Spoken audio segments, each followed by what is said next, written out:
అరుణాచల ప్రవేశము అంత తేలికైన విషయం కాదు.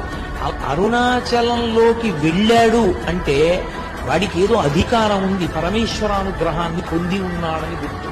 అరుణాచలం వెళ్ళి అడగని వాడిది పాపం తప్ప, అరుణాచలం వెళ్ళినటువంటి వాడికి, అరుణాచలం వెళ్ళి ప్రార్థించిన వాడికి సాధారణంగా కోరిక తీరకపోవడం అన్నది ఉండదు.